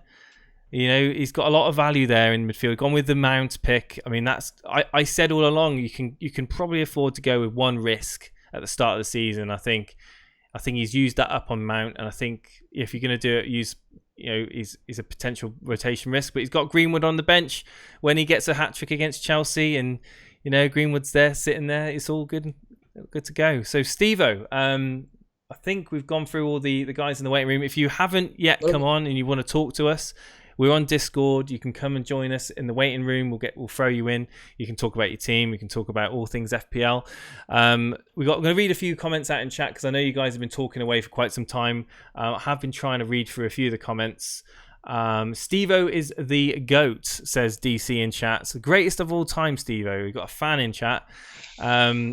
So we've got people reacting to Newcastle. Not much people talking about Newcastle, and I think for obvious reasons. Patricio had 97 saves, Fabianski 148, both 5 mil. Yeah, Fabianski last season was an absolute belter for me. He did really well. He was my Achilles heel when it came to our rivalry, isn't that right? I think so. I think it's fair to say because even though you concede, he'd still get like crazy amount of saves and bonus points. Again, there was a old podcast I listened to where I decided to copy you by bringing in Fabianski. Did it work out? Nah. I got a question from Anurag saying, could we not talk about our FPL draft teams, or is it just a normal FPL team? Oh no, sorry. Yeah, so we're talking about our drafts for the standard FPL game. We're not playing the draft game itself. Sorry for any confusion there. Has Wickham been playing for Crystal Palace in pre-season? Maybe worth a shout for bench at 4.5. Scored the other day. Yeah. I don't know if I'd have Wickham. Would you have Wickham in your drafts, Steve? Have you had him as a bench, as a fodder? Yeah, as a 4.5 bench fodder. Yeah, why not? But I wouldn't be putting him as a first teamer. No way. Hank6 says in chat, Ceballos looked fine for 30 minutes. He played against Lyon. Yeah, he won that free kick that Aubameyang smashed wide. He did play. I don't know. Yeah, 30 minutes. But I don't know why Aubameyang took that free kick. It was awful. I mean, Ceballos should have stepped up for that and smashed it in. And then everyone would be bandwagoning him. Yakir says, I'm from Israel as well and found this channel on YouTube. Well, welcome, Yakir. Come and join us on the show. You're more than welcome to. Another to read it through. I think Mendy is Pep's in bad. Okay, Nuno Santos says I think Mendy is in Pep's bad books. Anyway, I watched that Amazon documentary on the Man City. Mendy looked like a clown of the group. Yeah, there's a few people saying about that. Mendy doesn't look like he's in favour with Pep, like you said. I wouldn't worry too much about that Zinchenko threat just at the moment. And Sigurdsson goes 6 games without getting any points and hauls and goes blank again. Not for me. He's boring, but he's got points every season, so a good option in FPL. Yeah, I mean, I didn't really own Sigurdsson last season. I missed out on a lot of his points, but I'm not going to go crazy on him. But I would prefer Zaha over Sigurdsson, really. That's me. No one's talking about Jimenez. Yeah, seems a bit more expensive. Jota's a little bit more realistic their price point, and the fixtures are kind of putting people off Jimenez as well. Lacaz's fine, just a knock, says Norman Conquest in chat. I don't know where you've got that information from. Be interesting to know. I don't think many people are considering Lacazette anyway, just because of the premium attackers are kind of not really being used at the moment. Vardy, I mean, I had Vardy in my first draft, and I don't know, who knows, I'll go back to Vardy, but I haven't seen a lot of teams with Lacazette in. Was it on Twitter? Was it okay? Someone said about Pereira and Deeney. So Watford, yes. Deeney, Pereira, Decore, Deulofeu. I mean, we've got a question in chat. Deulofeu or Deeney? It's no contest to me. It would be Deulofeu if I had to choose between the two. I do like Deeney. He's a bit old school. He's a bit of a bully, but I just would prefer Deulofeu on my team. I think he's got a higher ceiling on his day. David Silva will start ahead of Foden. Are you talking about pre-season or are you talking about game week 1? Steve-O, anything you want to add? Just go reading through these. No, I was going to say before we get Chicken Tikka Mo Salah through, I think it'd be maybe wise for people that are tuning in now for you to announce our exclusive, the Tap Predictor game. I think it may be wise to let everybody know, and I'll let everybody know about the Elite FPL community team next week. Okay, yeah, so for the guys who've tuned in, maybe you didn't join us from the start of the show, but I kind of briefly went over it. We've recently, last night, I just sent out a video. We've got a partnership deal with taptapsport.co.uk, a free-to-play score predictions game, who are going to be running a lot of Premier League games come game week 1 and onwards. And they have given us a unique code for you guys to register with them, and that unique code will put you into a prize draw each month of £100 for the person who gets the most score predictions correct. Guaranteed £100 every month for whoever gets the most score predictions. We'd love it if one of the regulars on chat comes in and says that they want it. We'll try and get you on stream as well, and we're going to make it a massive feature as well, so you guys may not have the best game week, but you've still got something to play for as well. Of course, one of these awesome mugs that we were going to be giving away to managers of the month each month in our community league. For more information, come into Discord, PM me on Discord. I'm always contactable. Speak to the members in there, find out more. Yeah, and I've just recently, literally just about 2 seconds ago, put up what you guys so far have picked from a elite FPL community team wise, and how we're all going to vote for everything. And basically, what I've asked everybody to do is to come up with what you think should be representing the elite FPL community team. It has to be a 4-4-2. It has to be a set and forget goalkeeper. We've had 8 or 9 people put in what they feel that team should be. I've collated all the data. Daily Llama, I know you're watching there, always there again. Up on screen, hopefully Jason's got it. The vote so far, these are the most popular picks. Where's the vote, Steve-O? 1924. So these are the most popular picks so far by you guys, which are fitted within £100 million budget. So basically it's Ryan in goal, Alexander-Arnold, Van Dijk, Laporte, Digne, Salah, Sterling, Tielemans, Fraser, Wilson and Wesley. And then obviously the 4 budget of Greenwood, Kelly, Dendoncker and Button. There are some anomalies in the sense of actually Kevin De Bruyne has been in more teams than Tielemans, but this is exactly the point that we're going to be doing next week where it comes to voting. And what's going to happen is in the Discord, Jason is going to have some polls up with various. I'll quickly show you. I'll quickly show you guys in the Discord under the poll channel. There's going to be a poll in Discord which will lay out our community team picks, our popular community team picks that Steve-O's gathered all the correlative information on. So keep an eye out on that next week. That'll be live in there. We'll run it for the whole of next week, and by the weekend we'll probably have a good idea of how the team's going to shape up. But we'll keep you posted on that. Let's get Chicken Tikka Mo Salah on, I think. And I think Statman Kevin was. In fact, I'll mention this because can I just say first and foremost that we've got Davey FPL in there as well. I know Chicken Tikka Mo Salah has been on the show previously, but Davey FPL hasn't been on the show yet. He's got his mic muted and he probably is listening to the stream. So Davey, if you are there, unmute your mic in the waiting room, and as soon as I see that your mic is unmuted, we'll drag you in, my friend, because I really want to speak to Davey FPL. He was shy the other day. FPL Boone was trying to encourage him, and he said, "No, I don't want to come on. Come on." And if you guys in chat, if you don't know, Davey FPL is another YouTuber. He's got a massive channel, blowing up, literally blew up last season. He finished at a ridiculous rank. Steve-O probably knows what the rank was. I can't remember for the life of me. Where did he finish? 22nd in the world. Here he is. We're going to bring him in. Davey FPL, live on Elite FPL Radio. Hey, dude, how's it going? Hello? How you doing? You all right? That ain't you saying. I just want to apologize because this mic is the headset mic, so it might not be as good as the other one. It sounds beautiful. Your voice is beautiful, Davey. You gaan dit. Goed in jij. I was trying to speak Afrikaans. I'm good. Okay. I'm good. Okay, so welcome. I was going to talk Afrikaans because I want to understand. I know. I understand. That's fine. So welcome to the channel. Welcome to the stream. I know you've been kind of jumping in on our live call-ins every now and again. As a fellow content creator, as a YouTuber that's done so well in the FPL community and ranked so high, what do you think of our call-ins, and are you enjoying them?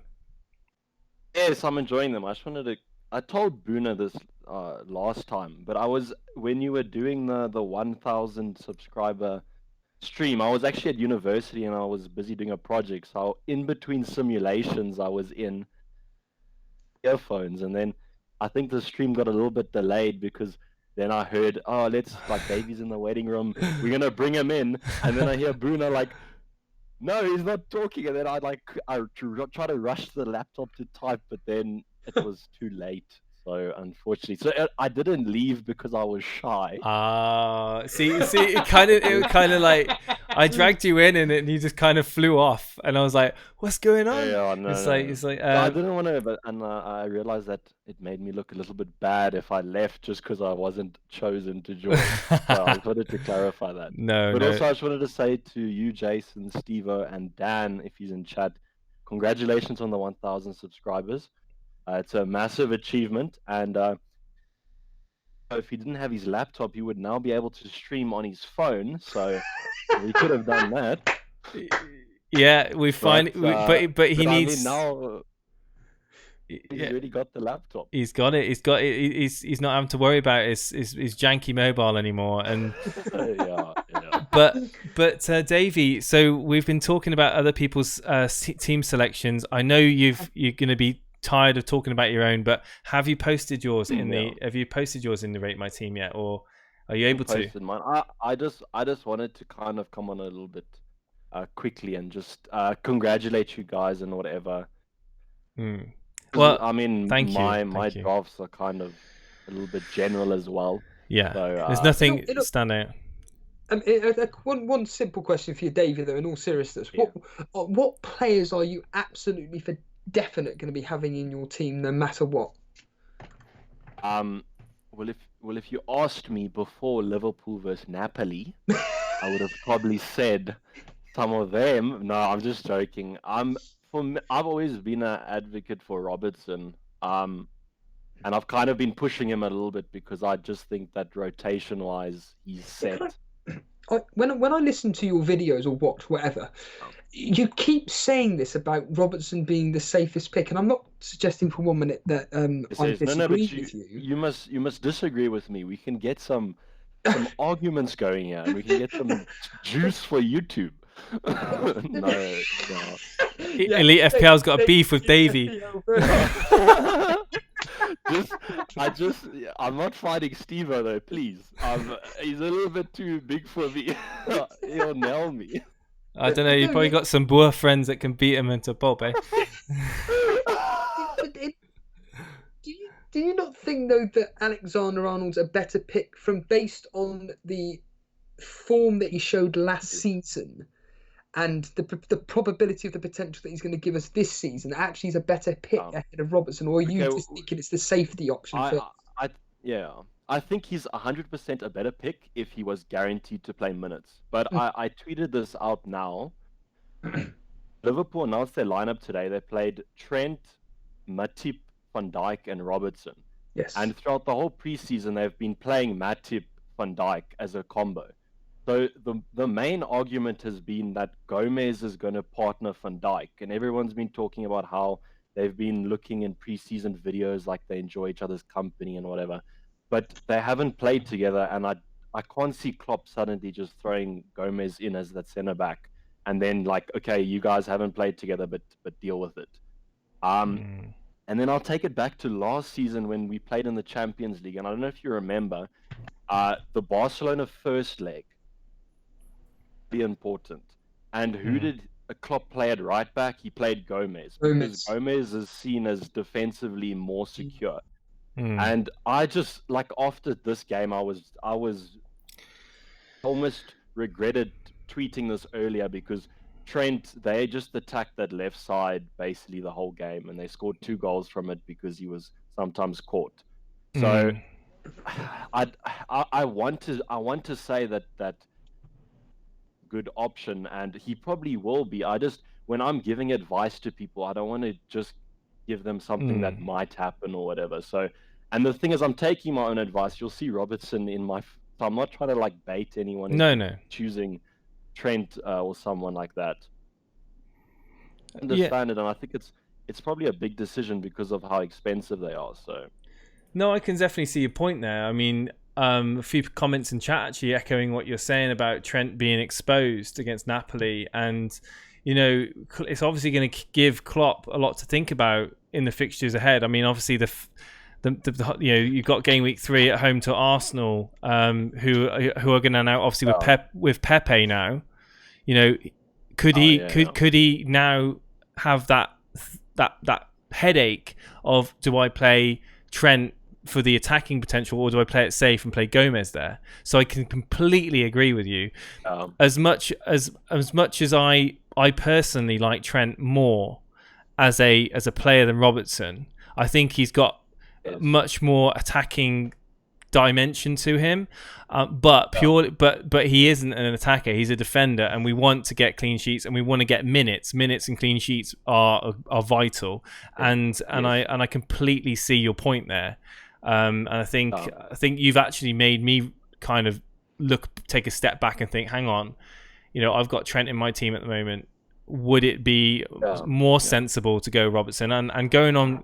I mean, the fixtures are green, but that Arsenal game would be a bit of a question mark. Yeah, definitely. I mean, the other thing that maybe could settle you a little bit is there might not be that much rotation at the start of the season with Trent. And then you can kind of look, because if you've seen Liverpool's like fixtures around like game week 8 or whatever, they kind of turn a little bit and they play a lot of the top 6 sides. So you could even maybe have him in your squad and then transfer him out. Yeah. Because I mean, you can downgrade him to basically anyone. Yeah, absolutely. I mean, that's the thing. It's like the planning. It's not all about game week 1. So if you're, it's about planning ahead, and I completely agree. And because of the price points as well, you can easily swap them out, the two of them, as long as there's no major threat of a price change. I mean, early on, because we've not got the value in your team, but because they are the same price, it is, absolutely. Davey, a question about Salah. We've had quite a lot of callers on our show worried about Salah might not even be starting game week 1, or the fact that he's looking a bit edgy regarding the end of the African Cup of Nations. What are your thoughts on Salah's form, and is this something for us all to be worrying about, or is it just a load of titter-tatter and just pick him because he's one of the best players in the world / FPL? Yeah. Well, I can understand why, because I think today he posted like a selfie in front of the ocean. Like it seems like he's been on holiday for quite a while now, and it seems like, but apparently I think he is coming back, whether tomorrow or when they come back from their like little tour of preseason. But in terms of the AFCON, I was watching when you had another South African speaker in, when he spoke about the South Africa-Egypt game. Yeah. Actually ended up beating Egypt. And I can compare it to, I don't know if you've because obviously Jason's a United fan, so I'm sure he doesn't watch that many Liverpool games. But if you've ever seen when a team really kind of focuses on Salah and they put a man that marks him really tightly. Yeah. It happened early last season. When we played United with was it Ashley Young? Yeah, he had him in his pocket. Marked him really close. Yeah. He gets frustrated because obviously, I mean, if you're stacking one man close or two, you're like kind of like securing him in that position. He might look a little bit out of form, but I think that's just a tough game. I just think that Egypt didn't really have that much to offer besides him, and they kind of relied on him a little bit, and then South Africa just played them out. I think Salah to me is a massive confidence player. Like last season, like he didn't start the season that well, and you could see that he was getting frustrated. You could see that he was flapping his arms around in frustration, and he was getting doubly marked. And like I think as soon as his head drops down, his finishing gets affected, his positioning gets affected. He's running late, he's running early. He's not the Salah we know. And the more you stand back from the absolute noise that is FPL screaming out, you can't go without him. Once you stand away from that and you think, actually, it could actually be a viable tactic to not go with Salah purely because of the money that you can save and spread elsewhere. Yeah, it is true. I think that it would be a lot easier maybe if Mane was back, but I think that because Mane is not there, we're kind of forced into Salah. But it's also one of those things, like, I mean, I think that we also criticize Salah a little bit, but then when we step back and look at the bigger picture, and he scores like 22 goals a season for the like second time, it's like you have to have him in my team almost, Yeah, absolutely. But I think that he will start game week 1, and I mean we have the Community Shield anyways to kind of monitor the situation. I mean, No, definitely. It's that's the great thing. We got the opportunity to try and assess him before game week 1 and kind of make an informed.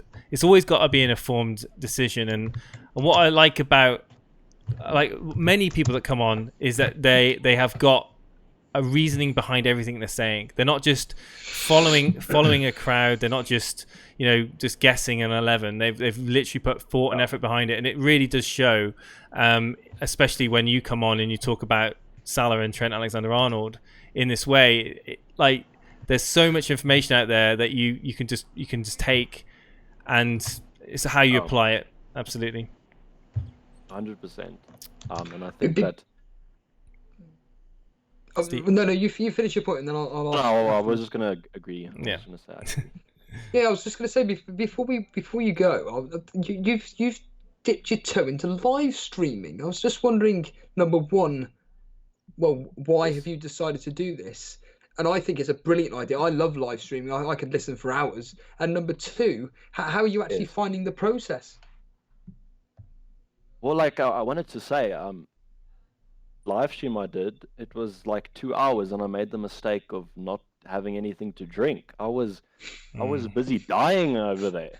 So then I go and watch Steve-O 3 hours, and it's like not even breaking a sweat, and I'm like, there's something wrong with me. I mean, it's like 38 in London or whatever. I don't know. The other night I was struggling quite a bit. The other night, but yeah, you go on. No, just like so. Is this going to be a regular thing that we're going to look forward to seeing Davey FPL streams, or? Well, the thing, when I started the whole channel and whatever, my aim was to be really interactive and whatever, and I used to basically make a time during the week where I would sit down for like an hour or two, and I would reply to comments, tweets, everything that was sent to me. I replied to like everything. Quite difficult to do that and kind of like every comment and every tweet and whatever.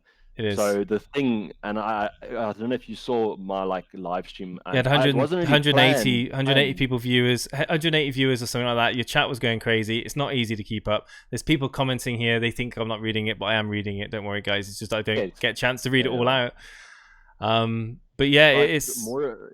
I was more referring to like comments on like videos and like tweets on Twitter. So like live streaming, what I found, I didn't plan to do it, but basically it turned into like a Q&A session for like 2 hours. And that's kind of what I wanted to do, was kind of for people to ask me questions and kind of reply to them, because then it kind of same questions like I saw in the stream, the first 30 minutes and the last 30 minutes, basically people would come in and ask me the same questions. So at least then I kind of would create content that I answer people's questions that most people like have the same questions, if you know what I'm saying. No, it's a great way of doing a Q&A. Absolutely. Like you've said that you prefer like streaming and everything because it's more interactive. Absolutely. And, like that's exactly what it is. We're pretty much a solely streaming channel now, and we really just enjoy meeting all these awesome people that come in and talk to us about their teams and about FPL, and we're just honored that you guys, other content creators, and you as well, Davey, come along and can share it with us. It's a privilege. And guys, if you don't already follow Davey FPL, then you're doing something wrong. You need to go and give him a subscribe. You need to follow him. He's an awesome guy. He's a really knowledgeable guy. 22nd in the world, if I'm right in saying. That's last season. That's old news now. It's old news now, but you know, you gotta get those get those titles in as well this season, man. But are you 2 millionth in the world? Yeah, let's go. Are you genuinely kind of like feeling the like? I'll give you my example. So I'm genuinely going to be feeling the pressure doing this specific podcast with the fact that we're doing a cash mini league, and we'll talk about that in a minute. And we're doing it basically, it's going to be based around the whole show. Are you concerned about next season with the fact that you ended up 22nd in the world last year, which is just absurd? Do you feel the pressure about do you feel the pressure that you feel that you want to go that one step better, or are you just accepting that was just some freak result? Well, like that's the thing, is I've had a lot of requests from people basically to like publish my team every week, my transfers every week, and like announce when I'm making transfers so that they can basically copy my like team per se. Really? Wow. So like I've made this community mini league, and I'm gonna have like 500 people with the same rank or whatever, the same team. So I'm sorry to interject, but I'm so glad you bring that up, because I went on a bit of a mini rant the other week on a stream or something, saying about how I kind of get sick to death of people like having to go at other people for going a bit different, and it's like, yeah, but we're all rivals. And like you were saying, people are asking you, well, you ended up 22nd, so we're just going to copy your team. Well, that's 500 people, for argument's sake, that are going to have the same team. Well, it's not going to be fun, is it? No. Well, like that's the thing, and also it kind of, I don't know, it would increase the pressure. I'm genuinely quite good with the whole like and whatever. But imagine if like you make a bad move and then suddenly you the bad guy or whatever. Well, it's shown that a few of the prestigious YouTubers and content guys on Twitter and the Hall of Famers, some of them had a real shocking year last year. Some of them are on. One of them's quick. Well, it's one of those where like we always say, like, I mean, I had a great season last season, but the game is your game to play. FPL is the whole enjoyment about FPL. I had a few weeks last season where I took a -16 and a -20. I was inside the top 1,000. I was inside the top 1,000 at the time. Took a massive gamble. Why did I do it? Because I play the game to have fun. I don't want to sit there and just be like, right, play it safe, copy that person because he's above me. I want to get the highest own players. There is an element of using strategy, but there's also that enjoyment that comes from taking the odd risk and trying something out and going with your gut. And sometimes it pays off to other times. I mean, the enjoyment for me, Davey, would be taken away if I was to do that and just watch you and say, oh, Davey's doing this. Guys, you've got your own brains. Like, use them. That's why, like me and you are on the same page there. So it's almost like I'm naive in it. Like I don't think people would do it. I can't understand why someone would want to do that. If you know what I'm saying. Absolutely. But then like I was like, okay, maybe they're in a cash league and they want to kind of beat their mates or something. Absolutely. Something like that. Yeah. But there's a lot more enjoyment to doing it yourself. Honestly, there really is. Even like towards the end of last season, I would still publish my teams and talk about them because I was like, listen, if you top 50 and you want to copy the team that you do you or whatever. Absolutely. I mean, that's it, and it's part of the rollercoaster ride that is FPL. But but Davey, I mean, you say you haven't got your team sorted out. So have you got a few drafts in your mind of what your team's going to shape up to be towards game one, or are you kind of like me? Are you kind of like me, where you kind of like you're getting some ideas, but really you're not going to really concentrate until the final week? Because like I know that there's going to be a few twists and turns to come in the setting up of teams. I mean, I've put a few drafts together, but I'm not going to be throwing myself fully into it until next week, really. I'll probably have a really defined team after the Community Shield game. Yeah. I obviously have the players like Sterling and Salah and those kind of guys. The rest of the team is kind of up in discussion. I mean, we still have the whole Zaha saga to go over, and you've mentioned Pepe signing for Arsenal. So I'm hoping there's a couple of turning points from now till the end of what do you think of that? Have you seen that Ceballos? Have you seen his stint at Madrid? Obviously, he didn't play a lot of games. What do you the Arsenal guy? Ceballos, yeah, Ceballos, the virtual one. Yeah, the one, Real Madrid midfielder. Yeah. The have you looked at him? Look, or I think I'd be bringing him into the team. If I'm not even considering Arsenal players like full stop, then I don't really think that I'd be bringing a new guy in. No, I completely understand that. Saying. Yeah, I literally, he's in my team at the moment. That's the reason I ask it, and I've literally brought him in because. Okay, you're gonna go for him. I don't know. I don't know if I am, but he's in my team because like I think he's worth way more than 5.5, and there's a long way between now and the start of the season. There's still a lot of time, but I'm gonna keep a close eye on him. I think it could be something good out of him. But is he like an attacking? Yeah. He's like there's comparisons with Fabregas. Like, you know, it's Yeah. that he's got some talent, that guy. And if I think in an Arsenal team that I liked at the back that have got the attacking talent that Arsenal have got, I think he could do well at such a budget. Yes, no. Yeah. It's almost worth just taking the punt. That's what I said at the start of the stream. I take the attitude that you could possibly go with one risk in your team. You could get away with one risk, no more than one, and he would be my risk. But yeah, that's interesting. It's fun to play with a risk, you know. Absolutely. It's a bit of a differential. Just throw him on. One more thing, Davey. We've had a few people bringing up Harry Kane, having him in their teams. Is Harry Kane on your radar? Is he a consideration for you, or are you kind of thinking because of Salah Sterling, like you've just spoken about, you can't really dedicate that money to it? Well, yeah. Well, that's the thing is you basically can choose two premium options. The thing is, if you have to ask for my prediction, I think Harry Kane is gonna absolutely bang this season. I think he's gonna have a great season. Okay, interesting. It's a little bit annoying because I'm like, it's almost like, you know, when you do a prediction for a game, you're like, I can really see a 1-1, and then it ends up, you pick like a win, but then it ends up being a draw. I honestly think he's going to do well this season, but I think I have enough time with him because of that Man City fixture to kind of wait and see.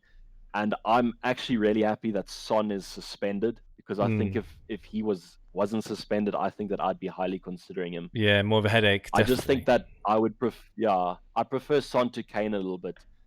Kane drops a little bit back and is more like a playmaker, where Son is, I don't want to say selfish, but he kind of is like that. He shoots on sight and everything, wants goals. So probably be looking at Son over Kane though. Yeah, I mean, I've always preferred Son. Like last season, I preferred Son over Kane. And like as soon as he's back, he's going to be a high contender to come back into my team. Definitely. I just love the way he plays. He's got so much energy.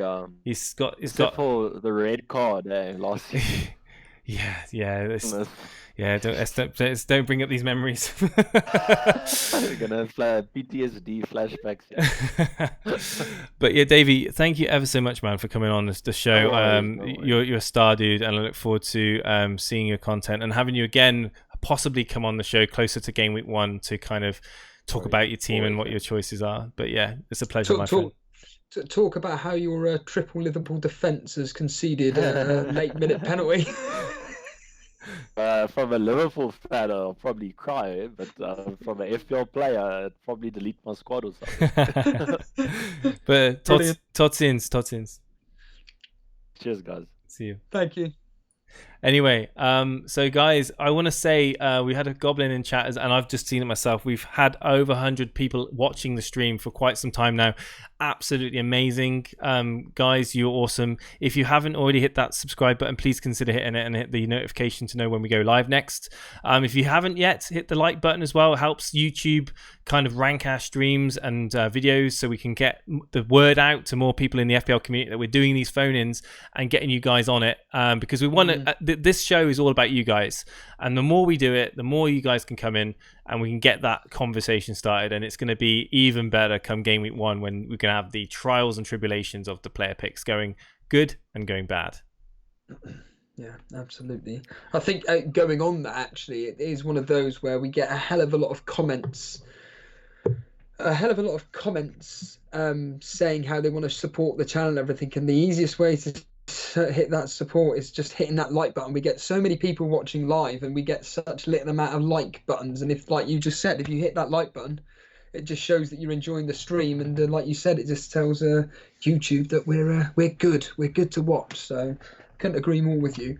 What are your thoughts on them? In all seriousness, Jason, with David doing the live streaming and everything, it's just what are your thoughts genuinely? I've never actually asked you this. What are your thoughts on just live streaming in general?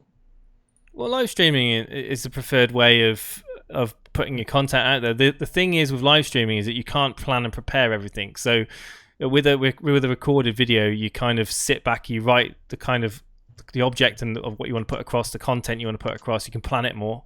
With live streams, you've got to kind of be a little bit more spur of the moment and react to what the chat is saying, and like some of the things kind of get thrown upon you, Sometimes we have events that are happening during the live stream, like the Liverpool game was on today. And there's obviously events going on in the background, and there's people wanting to talk to you. So definitely, in my opinion, live streaming format is the way to go. And we always take more from a live stream than we would ever from a recorded video. And it seems like the community want to see that more anyway. Yeah, Stephen Berry's just asking a very, very interesting question. I'll ask you this.